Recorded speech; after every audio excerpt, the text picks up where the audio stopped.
বন্ধুরা, আজকে আমি রান্না করছি আলু মানকচু দিয়ে চিংড়ি মাছের ঝোল।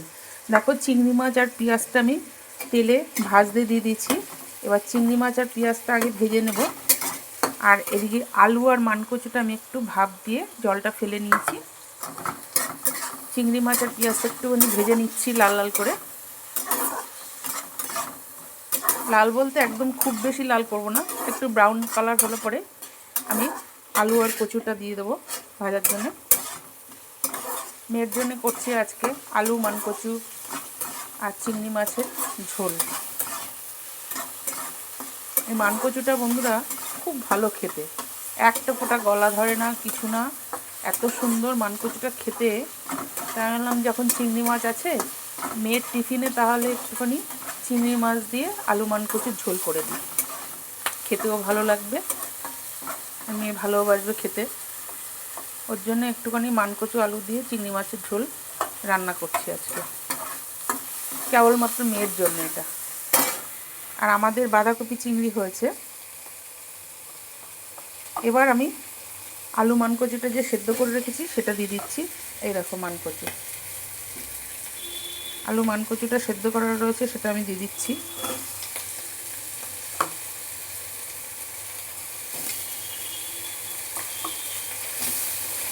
ভালো মানকচু তো গলা ধরে না, যার জন্যে চিংড়ি মাছ দিয়ে ঝোল করলেও খেতেও টেস্ট হবে এটা। এবার আমি দিয়ে দিচ্ছি একটুখানি রসুন পেস্ট করা রয়েছে, দিয়ে দিলাম। একটু আদা পেস্ট করা রয়েছে, সেটাও দিয়ে দিলাম। এবার আমি দিয়ে দেবো নুন, হলুদ, সব মশলা। এবার দিয়ে দিচ্ছি নুন, পরিমাণ মতো নুন দিয়ে দিচ্ছি। দিয়ে দিচ্ছি মিষ্টি, সেটাও পরিমাণ মতো দিয়ে দিলাম।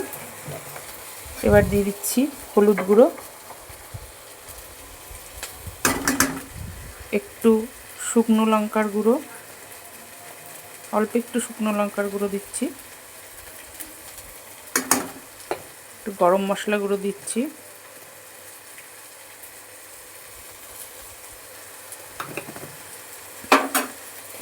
এবার আবার একটুখানি নেড়ে নিচ্ছি।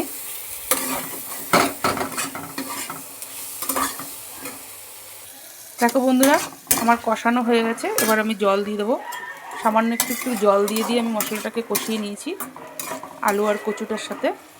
এবার আমি জলটা দিয়ে দিচ্ছি।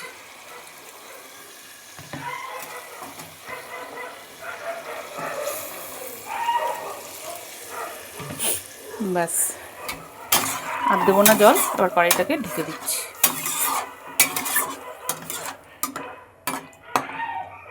তোমরা কে কে ভালো খাও আলু মানকচু দিয়ে চিংড়ি মাছ দিয়ে এরকম ঝোল বা ডালনা, কমেন্ট করে জানিও।